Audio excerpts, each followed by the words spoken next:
Diciembre tiene esa particularidad de asfixiarte con su calor húmedo.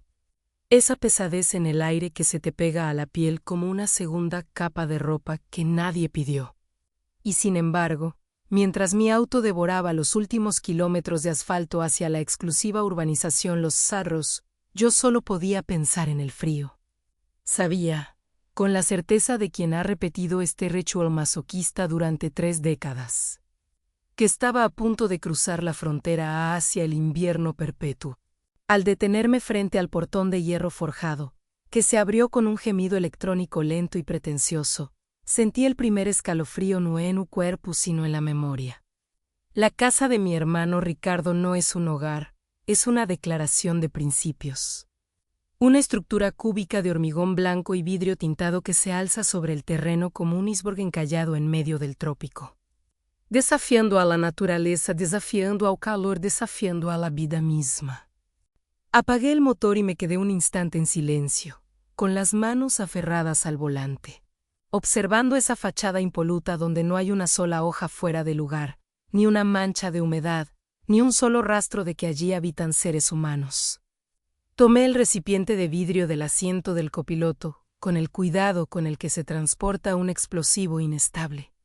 La torta de manzana todavía estaba tibia, y el calor se filtró a través de mis manos. Un pequeño consuelo térmico contra lo que venía. No era una torta perfecta, por supuesto.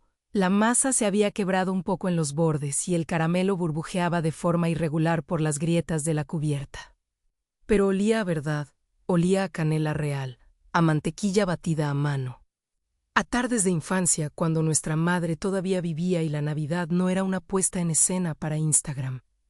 Ese aroma dulce y especiado inundó el habitáculo del auto, una burbuja de realidad que estaba a punto de reventar contra la asepsia de aquel palacio de hielo. Respiré hondo llenándome los pulmones de ese perfume a hogar. Me alicé la falda de lino que seguramente sería juzgada por ser demasiado colorida. Demasiado holgada o simplemente demasiado yo, y bajé al mundo de los muertos vivientes. Toqué el timbre, un sonido minimalista que resonó en las entrañas de la bestia de cemento, y esperé. La puerta masiva de madera pivotante se abrió casi de inmediato, revelando a Patricia. Dios mío, Patricia. Cada vez que la veo parece que alguien la hubiera borrado un poco más, con una goma de borrar de lujo. Estaba más delgada que el año pasado, con esa delgadez tensa y fibrosa que no habla de salud, sino de hambre controlada y horas de pilates punitivo. Llevaba un vestido de seda color champán que costaba más que mi auto. Y su rostro era una máscara de porcelana inyectada, tan estirada que me pregunté si todavía era físicamente capaz de cerrar los ojos para dormir. Me recibió con esa sonrisa que tienen las azafatas de primera clase cuando el avión está cayendo en picada. Una mueca que muestra los dientes blanqueados pero que nunca, jamás, llega a iluminar la mirada. Elena, querida, dijo, y su voz sonó quebradiza, como cristal pisado. Llegaste. Pensamos que te habías perdido con el tráfico. Al acercarme para darle el beso protocolario, un roce de mejillas donde el contacto dérmico es estrictamente evitado. Me golpeó su olor. No olía a mujer, ni a jabón, ni siquiera a su perfume francés habitual. Olía a laca para el pelo, a ansiolíticos y a ese aroma metálico y agrio que emana el cuerpo cuando está consumiéndose a sí mismo por el estrés. Y entonces, el frío. El aire acondicionado de la casa me golpeó como una bofetada física. Un muro de aire gélido a 18 grados centígrados que hizo que la humedad de mi piel se convirtiera instantáneamente en una capa de hielo. «Feliz Navidad, Patricia», dije, tratando de que no me castañetearan los dientes, y levanté la torta como una ofrenda de paz. Traje el postre. Es la receta de la abuela, manzanas con canela. Todavía está caliente. Patricia bajó la vista hacia el recipiente de vidrio Pirex que yo sostenía. Lo miró con una mezcla de horror y confusión, como si le estuviera entregando un animal atropellado en la carretera. Sus manos, con una manicura francesa impecable y venas azules que latían bajo la piel translúcida, se agitaron en el aire, creando una barrera invisible entre mi comida casera y su vestíbulo de mármol de Carrara. «Ay, Elena, qué detalle», dijo, arrastrando la palabra detalle como si fuera un insulto. Pero, cielo, ya teníamos todo coordinado. El Shong preparó una torre de macarons bañados en polvo de oro de 24 quilates para el centro de mesa. Hizo una pausa dramática, evaluando la rusticidad de mi torta. Esto no combina con la paleta de colores de este año. Estamos usando dorados y blancos invernales, el marrón de la costra. Bueno, ya me entiendes. Sí, Comi, Patricia. No es para decorar, es para comer, respondí, sintiendo como mi paciencia empezaba a erosionarse más rápido que su colágeno. Claro, claro. Chasqueó los dedos y una empleada doméstica vestida con un uniforme gris que la hacía casi invisible apareció de la nada. María, por favor, lleva esto a la cocina de servicio, al fondo, donde no estorbe al equipo de catering. Y tápalo bien, no queremos que el olor a canela impregne las cortinas del salón principal. Es muy invasivo. Vi cómo se llevaban mi torta, mi pequeña rebelión caliente, hacia el exilio de la cocina sucia, y sentí una puntada de pena, no por mí, sino por la torta. Entré finalmente al Palacio Gielu. El recibidor era una caverna de eco, con techos de 6 metros de altura y un árbol de Navidad gigantesco que parecía haber sido decorado por un algoritmo. Cientos de esferas idénticas, luces blancas frías, ni un solo adorno con historia, ni una sola manualidad hecha por un niño. El aire olía a pino artificial, ese olor químico y punzante que te hace picar la nariz, mezclado con cera de velas que nunca se encienden. Todo estaba tan limpio que daba miedo sentarse. Era un escenario, una vitrina, un lugar donde la vida orgánica estaba prohibida. Y allí estaba él, el rey en su trono invisible. Ricardo estaba de pie junto a la chimenea apagada, porque encenderla ensuciaría el tiro, con un vaso de whisky de cristal tallado en la mano. Mi hermano Mayo a sus 60 años, tengo que admitir que se veía impecable, conservado en formol y dinero. Llevaba una chaqueta de terciopelo azul noche y unos mocasines italianos sin calcetines. Pero eran sus ojos los que siempre me detenían. Ojos oscuros, pequeños y brillantes, como los de un tiburón que acaba de oler sangre en el agua. Me vio entrar y no sonrió, solo ladeó la cabeza ligeramente, inspeccionándome de arriba abajo, buscando la falla, la grieta, el error. Vaya, vaya. Su voz retumbó en la acústica perfecta de la sala, grave y cargada de esa ironía corrosiva que él confunde con inteligencia. Miren quién decidió honrarnos con su presencia, Helena. Caminé hacia él, mis tacones haciendo un ruido demasiado fuerte sobre el mármol pulido. El frío de la casa ya se me había metido en los huesos, o quizás era el frío que emanaba de él. Hola, Ricardo, feliz Navidad. No se movió para abrazarme. Solo levantó su vaso en un brindis burlón y tomó un sorbo lento, sin dejar de mirarme a los ojos.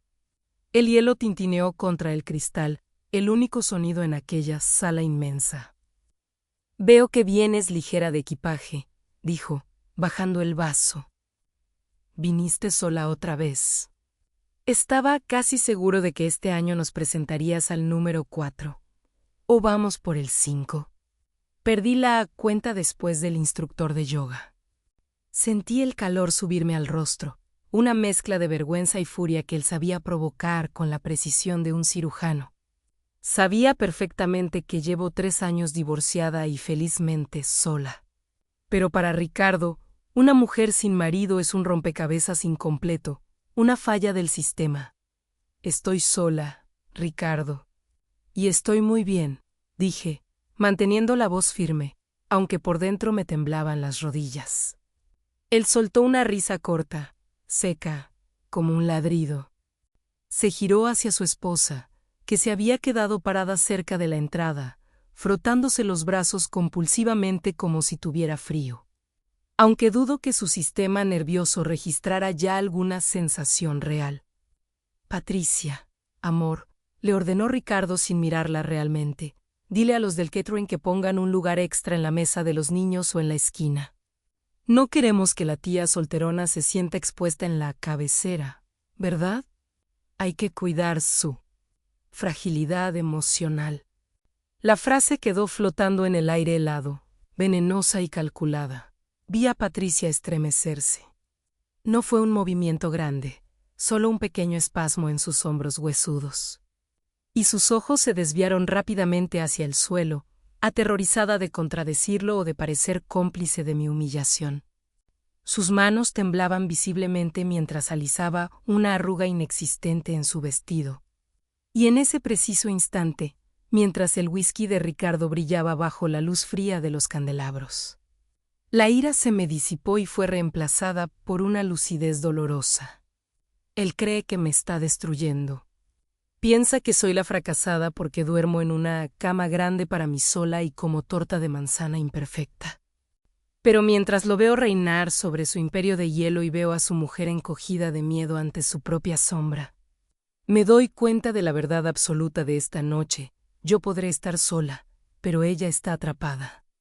La mesa estaba puesta como para una coronación, no para una cena de reencuentro un martes por la noche.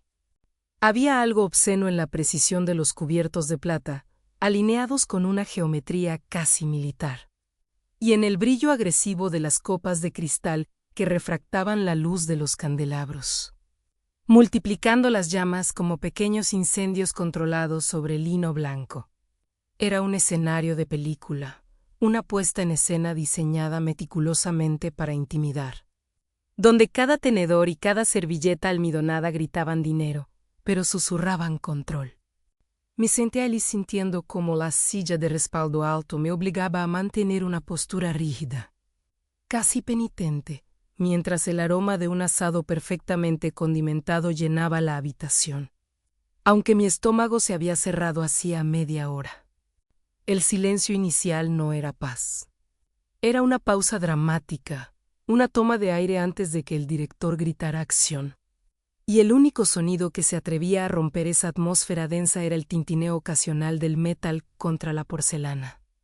Un ruido que en cualquier otra casa sería trivial, pero que aquí sonaba como el choque de espadas en un duelo silencioso. Ricardo presidía la cabecera, por supuesto. Ocupaba el espacio no solo con su cuerpo, sino con su ego, expandiéndose como un gas tóxico que desplazaba el oxígeno de la habitación. Llevaba ese traje italiano que costaba más que mi auto, sin corbata, con el primer botón de la camisa desabrochado para simular una relajación que nadie sentía. Levantó su copa de vino tinto, un reserva exclusivo cuya etiqueta se aseguró de mostrarme antes de servir, y dejó que el líquido girara en el cristal, observándolo con la misma mirada evaluadora que usaba con las personas. Cuando habló, su voz era suave, una melaza oscura que cubría el veneno de sus palabras. Por la familia, dijo, sosteniendo mi mirada con una sonrisa que no llegaba a sus ojos. Y por la estabilidad. Ese tesoro elusivo que algunos tenemos la bendición de cultivar y otros, lamentablemente, solo pueden observar desde la distancia, entre un abogado y otro. El golpe fue preciso, quirúrgico.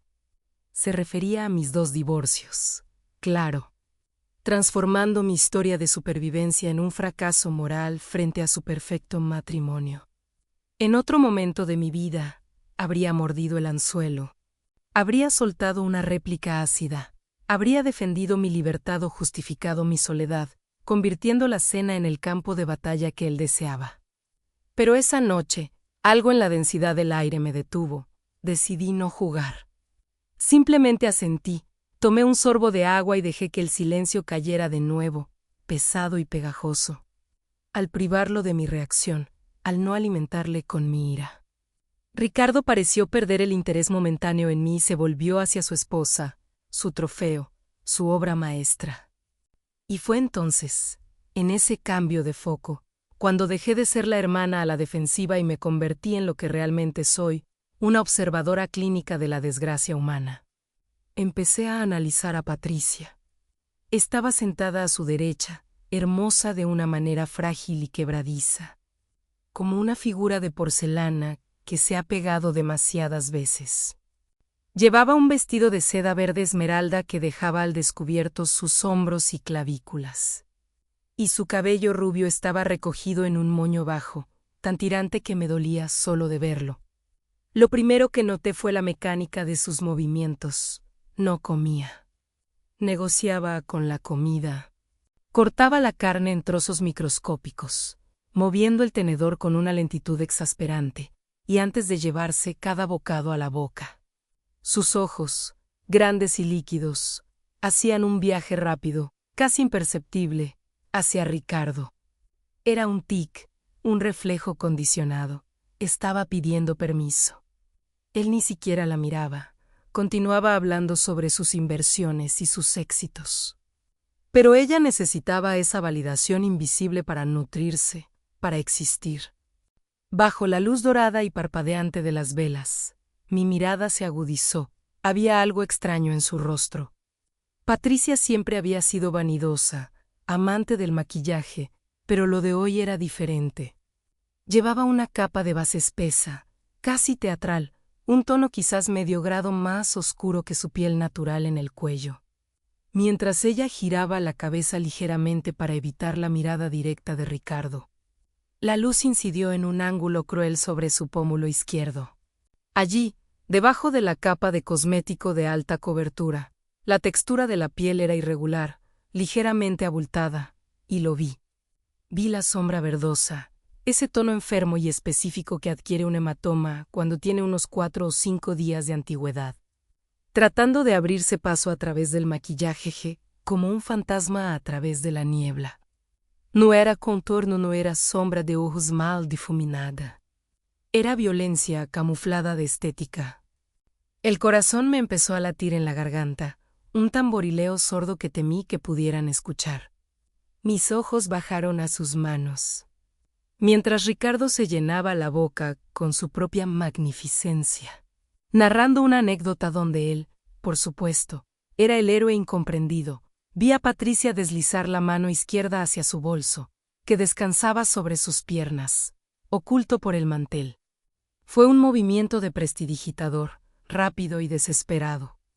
Sus dedos temblaban, un temblor fino, neurológico, mientras extraía un pequeño blister plateado. Con la habilidad de una adicta o de una prisionera, sacó 2 pastillas blancas. Se las llevó a la boca en un parpadeo y las tragó con un trago largo de vino. Sin agua, sin respirar, benzodiazepinas. Reconocería esa forma y ese ritual en cualquier parte. No estaba bebiendo para celebrar. Se estaba anestesiando. Estaba construyendo una barrera química entre su mente y la realidad de estar sentada a esa mesa. La tensión en la habitación creció hasta volverse física, una cuerda de piano estirada a punto de romperse. Ricardo seguía hablando, su voz subiendo de volumen, riéndose de sus propios chistes, ocupando todo el espectro sonoro. Patricia, tal vez porque las pastillas empezaban a hacer efecto o tal vez porque el terror le había entumecido los dedos, cometió el error. Fue algo minúsculo. Al intentar dejar su copa sobre la mesa, calculó mal la distancia por milímetros. La base de cristal golpeó el borde del plato, la copa se tambaleó. El tiempo pareció ralentizarse, distorsionarse como en una pesadilla. Vi el líquido rojo oscuro, casi negro bajo esa luz, saltar fuera de la copa. No fue un desastre, no se rompió nada. Solo fue una gota. Una única, solitaria y espesa gota de vino que cayó en cámara lenta y aterrizó sobre la inmaculada, sagrada toalla blanca, justo al lado de la mano de Ricardo. La mancha floreció instantáneamente, un círculo rojo brillante sobre la nieve de lino, violento y definitivo como un disparo. El silencio que siguió no fue como el del principio. Fue el silencio del vacío, el silencio de un depredador que ha detectado movimiento. Ricardo dejó de hablar a mitad de una frase. No gritó, no golpeó la mesa. Hizo algo infinitamente peor, suspiró, un suspiro largo, decepcionado, casi paternal. Luego, con una calma que heló la sangre en mis venas, giró lentamente la cabeza hacia Patricia. Ella se había quedado congelada, con la mano aún suspendida en el aire, los ojos desorbitados, la respiración detenida. Parecía una estatua de cera a punto de derretirse ante el fuego. Ricardo sonrió. Fue una sonrisa pequeña, que mostraba apenas los bordes de sus dientes. Una sonrisa que no prometía perdón, sino castigo. Extendió su mano derecha, cruzando la distancia que los separaba, y envolvió sus dedos alrededor de la muñeca de Patricia. A simple vista podría haber parecido un gesto de consuelo, una caricia de un esposo comprensivo. Pero yo vi los tendones de su antebrazo tensarse. Vi cómo sus nudillos se blanqueaban por la presión ejercida. Él estaba apretando, triturando los huesos delicados de ella bajo su agarre de hierro. Patricia no emitió sonido, pero vi cómo sus pupilas se dilataban hasta engullir el iris, y una lágrima solitaria, traicionera, se escapó por el rabillo de su ojo. Él se inclinó hacia ella, invadiendo su espacio personal, y susurró con una voz tan baja que tuve que leer sus labios más que escucharlo. Una intimidad obscena que me revolvió el estómago. ¡Qué torpeza, mi amor! Mira lo que has hecho. Ahora todo está arruinado. ¿Ves por qué no podemos tener cosas bonitas? No era una pregunta, era una sentencia. Soltó su muñeca con un movimiento brusco, como si tocara algo sucio, y volvió a su comida. Cortando la carne con una precisión salvaje, como si nada hubiera pasado. Patricia bajó la mano, ocultándola bajo la mesa. La vi frotarse la muñeca disimuladamente, con la mirada fija en el plato, derrotada, encogida, desapareciendo dentro de sí misma. En ese instante, mientras el sonido del cuchillo de Ricardo rasgaba la carne y el plato, la verdad me golpeó con la fuerza de una bofetada física. Todo el lujo, las velas, la cena gourmet, la charla educada, todo era una farsa grotesca. Aquello no era un matrimonio complicado. Aquello no era amor, ni siquiera un amor enfermo. Aquello era un secuestro a plena vista, con cubiertos de plata y testigos mudos. Y esa mancha en su cara, oculta bajo capas de maquillaje caro, no era vanidad. Era camuflaje de guerra. Estaba cenando con un monstruo, y por primera vez en toda la noche. Sentí el verdadero frío del miedo reptar por mi propia espalda. El sonido de los cubiertos contra la porcelana se había vuelto insoportable. Un repiqueteo constante que marcaba el ritmo de una ejecución silenciosa, hasta que Patricia finalmente soltó la servilleta sobre la mesa como si fuera una bandera blanca. Sus manos temblaban, una vibración casi imperceptible para un ojo inexperto, pero que para mí gritaba auxilio con la fuerza de una sirena antiaérea, y con la voz estrangulada, reducida a un hilo de sumisión. Pidió permiso para retirarse a retocar su maquillaje, aunque todos en esa mesa sabíamos que el polvo compacto no cura el miedo ni borra la humillación. Ricardo ni siquiera levantó la vista de su plato.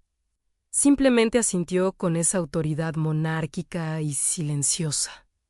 Un gesto mínimo con la barbilla que le concedía a su esposa una libertad condicional de 5 minutos. Suficiente para recomponer la máscara, pero insuficiente para escapar de la jaula.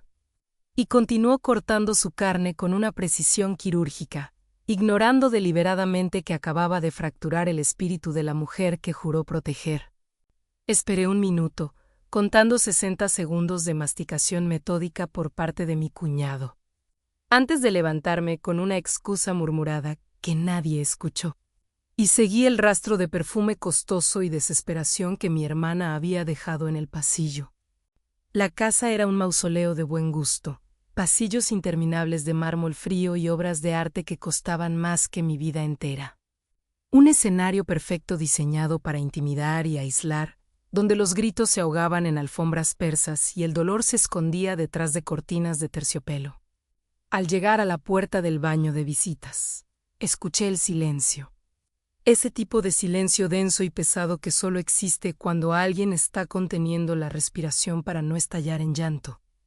Entré sin llamar, girando el pestillo y cerrando la puerta tras de mí con un clic metálico que resonó como un disparo en la acústica perfecta de aquel santuario de baldosas importadas y grifos dorados.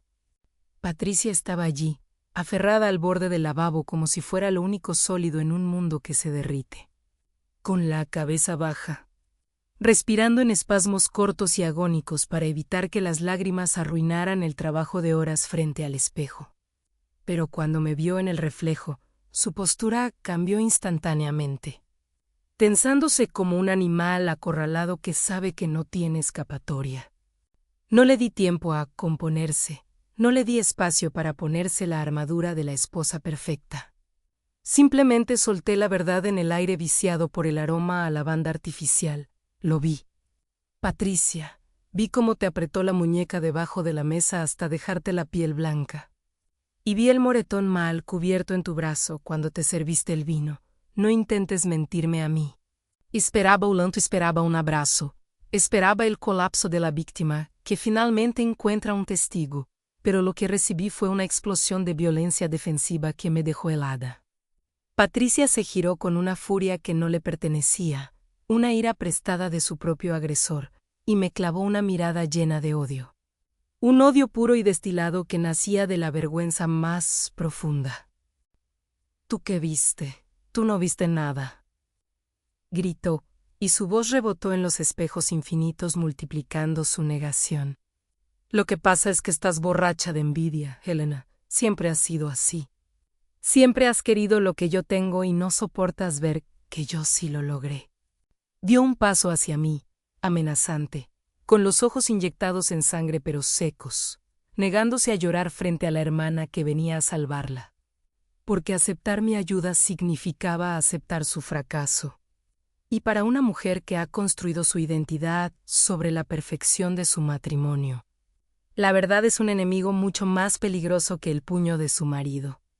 Mira esto, dijo extendiendo los brazos para abarcar el lujo obsceno del baño. Mira esta casa, mira mis joyas. Ricardo me da todo esto porque me ama, porque se preocupa por mí. Él está bajo mucha presión en la empresa y a veces se pone tenso. Pero eso es todo, es presión, no es lo que tu mente retorcida quiere imaginar. La vi transformarse ante mis ojos, reescribiendo la realidad en tiempo real, tejiendo una narrativa donde ella no era la víctima, sino la reina incomprendida de un imperio envidiado. ¿Qué te han dado tus exmaridos, Helena? ¿Deudas? ¿Soledad? Mírate, vienes aquí con tu ropa barata y tu superioridad moral a intentar destruir mi felicidad porque la tuya es inexistente. Cada palabra era un dardo envenenado diseñado para alejarme, para herirme lo suficiente como para que me fuera y la dejara sola con su mentira. Porque la mentira era segura. La mentira tenía calefacción central y tarjetas de crédito ilimitadas, mientras que la verdad era un abismo frío e incierto. Se volvió hacia el espejo con movimientos frenéticos, agarrando la esponja de maquillaje con una violencia que asustaba, y comenzó a frotarse la cara con fuerza, aplicando capas y capas de base sobre una piel que ya estaba asfixiada, tratando de borrar no solo las imperfecciones de su rostro, sino la realidad de su existencia. Yo soy feliz, murmuraba entre dientes mientras se golpeaba la mejilla con la esponja. Lastimándose, soy perfecta, tengo una vida perfecta, y no voy a permitir que tú vengas a ensuciarla con tus celos. La vi retocarse con una agresividad que era, en sí misma, una forma de autolesión. Se aplicaba el rubber como si quisiera arrancarse la piel, se delineaba los ojos con un pulso tembloroso pero decidido, reconstruyendo la fachada ladrillo a ladrillo, sepultando a la mujer asustada bajo toneladas de cosméticos y negación. Intenté acercarme, tocar su hombro, romper ese trance psicótico.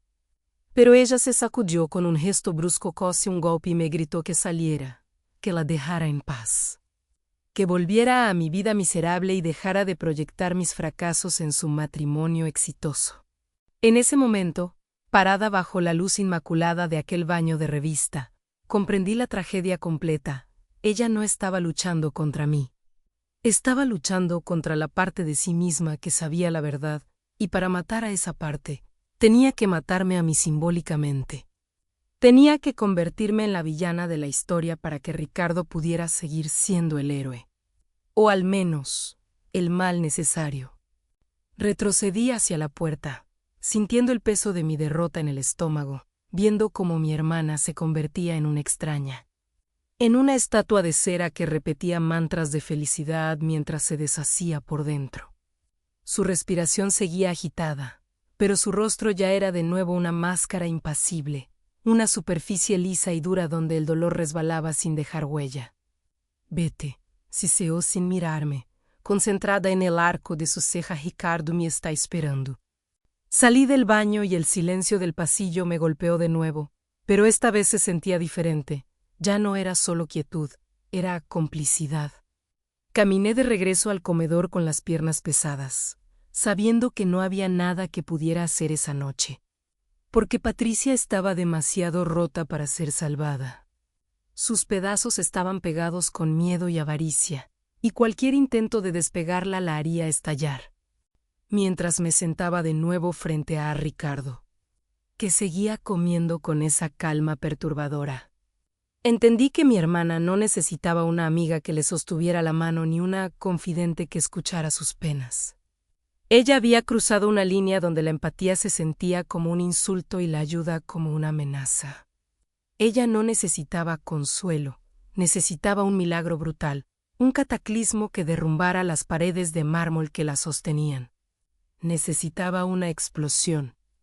Regresamos a la mesa como si acabáramos de discutir el clima y no el destino de nuestras almas, retomando nuestros lugares en ese teatro del absurdo que Ricardo llamaba cena familiar.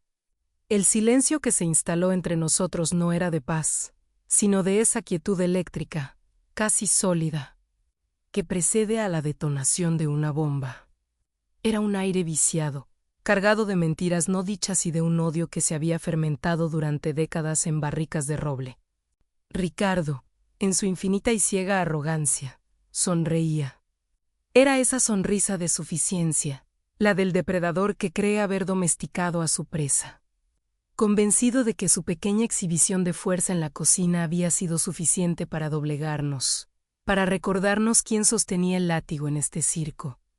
Tomó su copa de vino, un cabernet obscenamente caro, y la hizo girar con lentitud, observando el líquido rojo golpear las paredes de cristal con una satisfacción que me revolvía el estómago. El único sonido en la habitación era el roce obsceno de los cubiertos de plata contra la porcelana de Limoges. Un clic-clac metálico y agudo que taladraba mis tímpanos, amplificado por la acústica perfecta de aquel mausoleo de mármol griego. Patricia, sentada frente a mí, intentaba cortar su carne, pero sus manos temblaban con tal violencia contenida que el cuchillo resbalaba, chirriando contra el plato, un sonido de uñas sobre pizarra que hacía que Ricardo arqueara una ceja, disfrutando de su miedo, alimentándose de él como un vampiro emocional. «Está exquisito, ¿verdad?», dijo él, rompiendo el mutismo con una voz aterciopelada que escondía navajas. No respondí. Me limité a mirarlo, contando los segundos, sintiendo como la bilis subía por mi garganta, saboreando la anticipación de lo inevitable, y entonces, el mundo cambió de color. No hubo sonido al principio, solo una invasión lumínica que violó la santidad blanca y prístina del comedor. Fue como si el infierno hubiera decidido celebrar una fiesta en nuestro jardín delantero. Destellos frenéticos, un estrobosco violento de azules eléctricos y rojos sangrientos, atravesaron los ventanales de piso a techo, reflejándose en cada superficie pulida, en cada copa de cristal, en los cubiertos de plata, transformando la cena elegante en una escena de pesadilla psicodélica.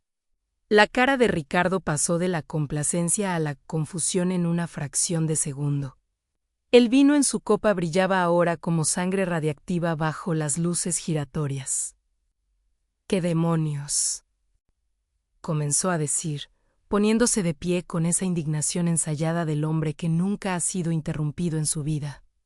Pero su voz fue devorada por el estruendo. No fue un golpe a la puerta, fue una demolición. El sonido de la madera maciza astillándose, cediendo ante la fuerza bruta de un ariete.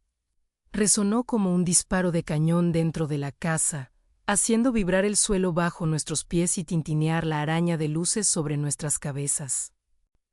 Policía Federal, todos al suelo, manos donde pueda verlas.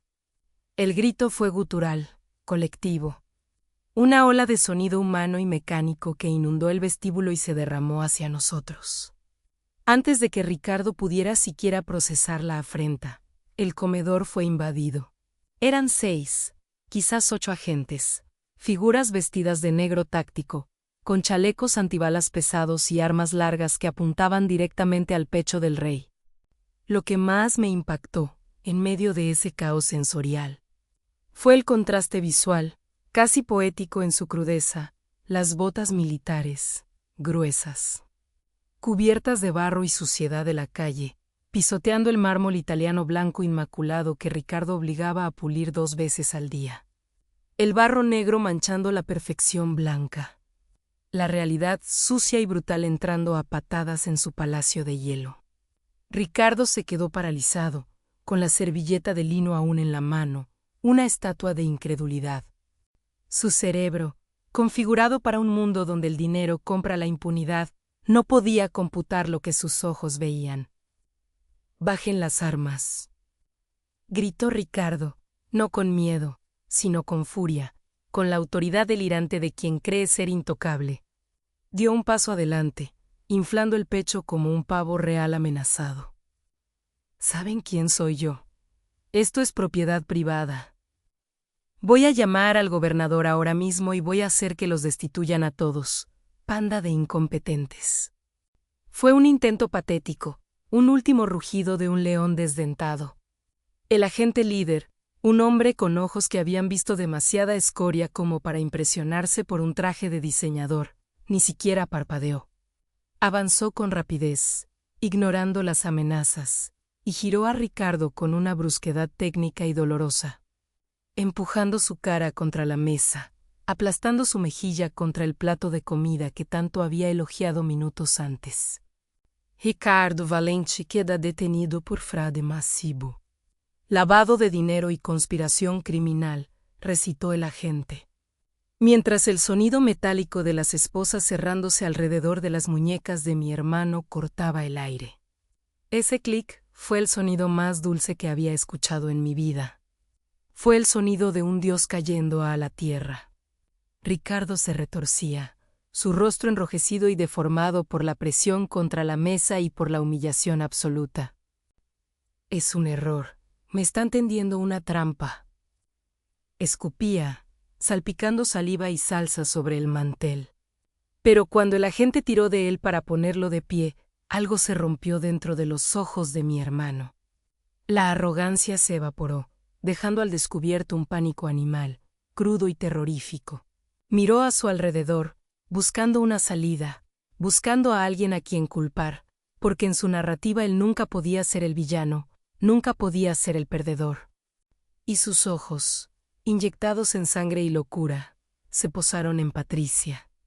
Ella estaba de pie junto a la vitrina, pálida como un fantasma, con las manos cubriendo su boca. «Tú», rugió Ricardo, y el sonido fue tan bestial que los propios policías se tensaron. «Maldita inútil, tú tenías que haber borrado los servidores». «¿Qué hiciste? Hablaste con ellos». La acusación era absurda, delirante, pero él necesitaba un chivo expiatorio para explicar su caída. Intentó lanzarse hacia ella, un movimiento espasmódico y violento, tirando de los 2 oficiales que lo sujetaban. «Te voy a matar, pera traidora. Todo esto es tu culpa». La violencia en su voz era física, un golpe tangible. Patricia no corrió hacia él para suplicar, ni se quedó paralizada esperando el golpe. Por primera vez en años, su instinto de supervivencia anuló su sumisión, corrió, pero corrió hacia mí. Se lanzó detrás de mi silla, aferrándose a mi espalda, usándome como barricada humana, y yo me levanté. Me planté firme entre el monstruo esposado y la mujer temblorosa. clavando mis ojos en los de él con una frialdad que lo sufuria por un instante. No dije nada, no hacía falta. Mi postura le decía todo. Se acabó, Ricardo. Ya no tienes poder aquí. Ya no nos das miedo. Él jadeaba, forcejeando inútilmente, mirándome con una mezcla de odio puro y de incomprensión, dándose cuenta de que las dos mujeres que él consideraba sus accesorios, su propiedad, estaban unidas contra él, observando su ruina desde una posición de fuerza. Llévenselo, ordenó el oficial al mando harto del drama. Lo arrastraron, literalmente. Ricardo Valente, el hombre que caminaba como si el suelo no fuera digno de sus zapatos, fue arrastrado hacia la salida, tropezando con sus propios pies, gritando obscenidades y amenazas vacías que rebotaban en las paredes desnudas. Llamaré a mis abogados. Se van a arrepentir.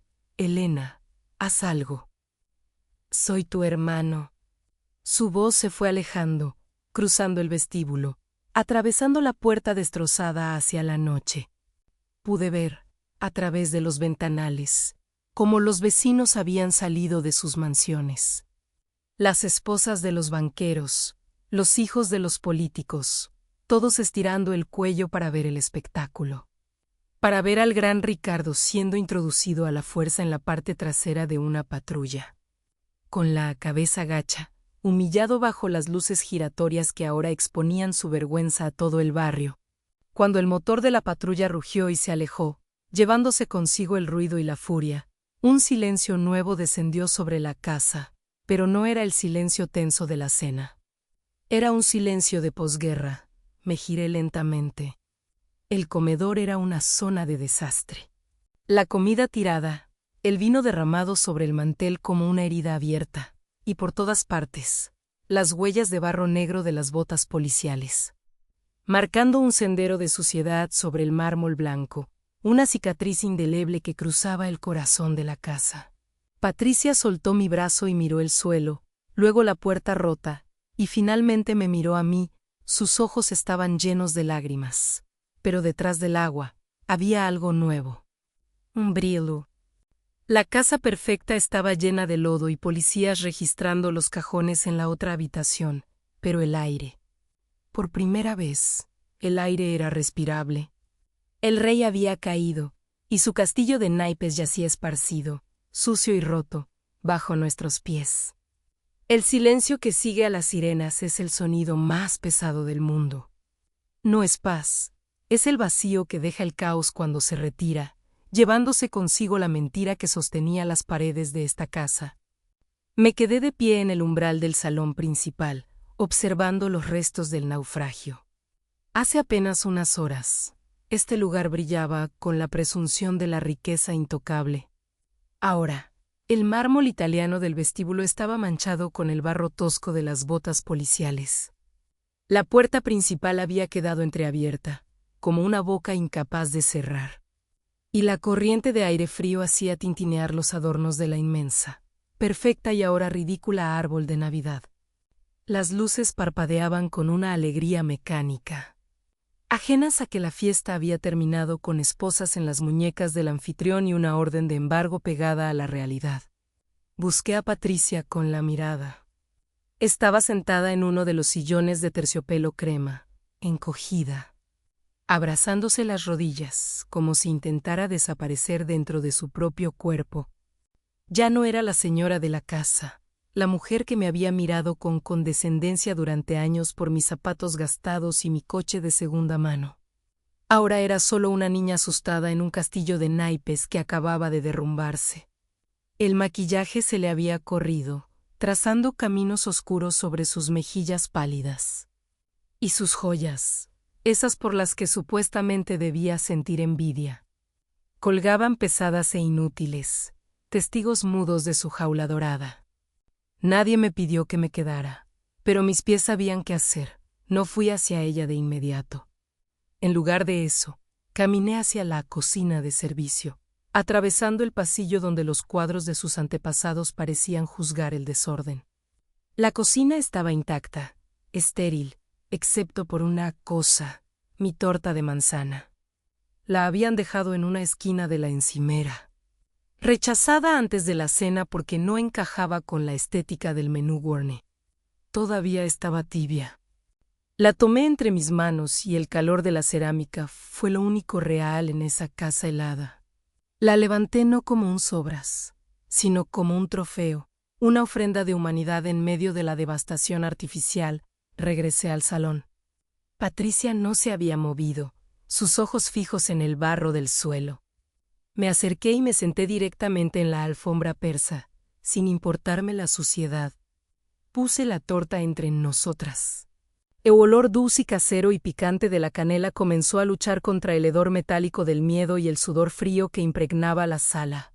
«Come», dije suavemente. No fue una orden, sino una invitación a volver a la vida. Él la parpadeó saliendo lentamente de su estupor. Me miró, luego miró la torta rústica, con sus bordes imperfectos y dorados. Sin decir palabra, corté un pedazo grande con la mano, rompiendo la masa quebradiza, y se lo extendí. No busqué platos, ni tenedores de plata, ni servilletas de lino. En ese momento, el protocolo era el enemigo.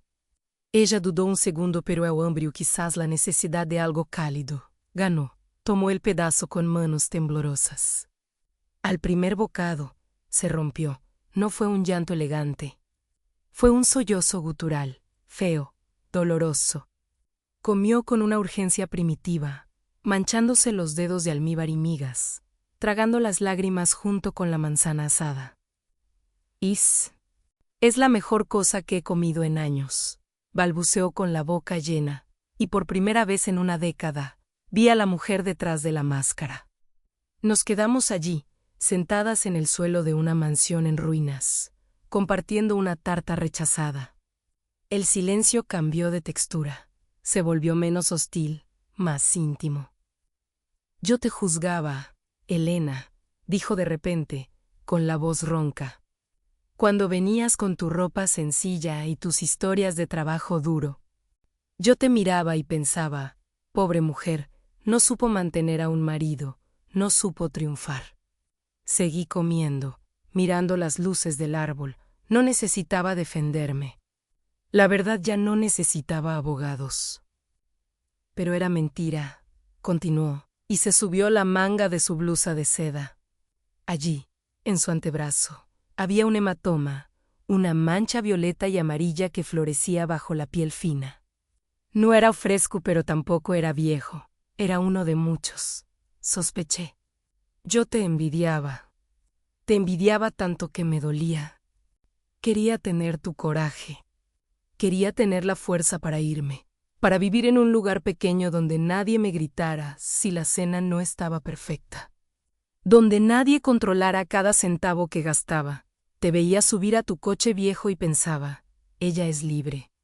Y yo estaba aquí, puliendo los barrotes de mi celda. Miré el hematoma y luego sus ojos. No había triunfo en mí, solo una profunda compasión. La vida perfecta que todos aplaudían en las redes sociales. La vida por la que me habían hecho sentir menos. Era esto, miedo disfrazado de lujo, violencia envuelta en seda. Ahora eres libre, Patricia, le dije, limpiándome las manos en mis vaqueros. El castillo cayó, ya no tienes que fingir. Lo que hagas con esta libertad ahora depende de ti. Nadie te va a salvar, pero tampoco nadie te va a poseer. Me levanté. Mis rodillas crujieron, un sonido humano y honesto. Ella se quedó allí, con la torta a medio terminar, mirándose las manos sucias pero libres. No esperé un agradecimiento, ni una despedida prolongada. Mi papel allí había terminado. Había sido testigo y había ofrecido el primer pan de su nueva vida. Caminé hacia la salida. Al abrir la puerta pesada, el aire de la noche me golpeó la cara. Era frío, nítido y olía a lluvia y asfalto mojado. Dejé atrás la mansión con sus luces parpadeantes y su puerta rota. Caminé por el sendero de piedras importadas hasta mi coche, un sedán con 10 años de antigüedad y un rasguño en el parachoques trasero. Al sentarme en el asiento del conductor, El cuero desgastado se amoldó a mi espalda como un viejo amigo. Giré la llave y el motor tosió antes de arrancar con un rugido familiar y constante. No era un motor silencioso de alta gama, era un motor que sonaba a esfuerzo, a trabajo, a realidad. Puse las manos sobre el volante y sentí una vibración que me recorrió los brazos hasta el pecho. Mientras conducía alejándome de la zona exclusiva, pasando las garitas de seguridad que ahora parecían tan inútiles, sentí una ligereza física, como si me hubiera quitado una armadura que no sabía que llevaba. Pensé en mi apartamento de 2 habitaciones al otro lado de la ciudad. Pensé en mis sábanas de algodón que yo misma lavaba, en mi nevera que a veces hacía ruido, en las facturas que pagaba con el sudor de mi frente, y en el silencio, mi silencio. Un silencio que no estaba cargado de miedo, sino de paz. Nadie brindaba por mí en las fiestas de gala. Mis amigas casadas solían susurrar sobre mis fracasos matrimoniales, como si estar sola fuera una enfermedad terminal. Ellas brindaban por la estabilidad, por las apariencias, por aguantar lo inaguantable a cambio de un estatus. Miré por el retrovisor una última vez, viendo cómo la mansión se desvanecía en la oscuridad. Sonreí, una sonrisa pequeña y privada. Ellos brindaron a mis divorcios, yo brindo a mi libertad. Porque esta noche, conduciendo bajo las estrellas en mi coche viejo, con el sabor a canela todavía en mis labios, soy la mujer más rica del mundo. Tengo algo que el dinero de esa caja fuerte vacía nunca pudo comprar, la dignidad de dormir tranquila. ¿Qué vale más, un palacio de miedo o una cabana de paz?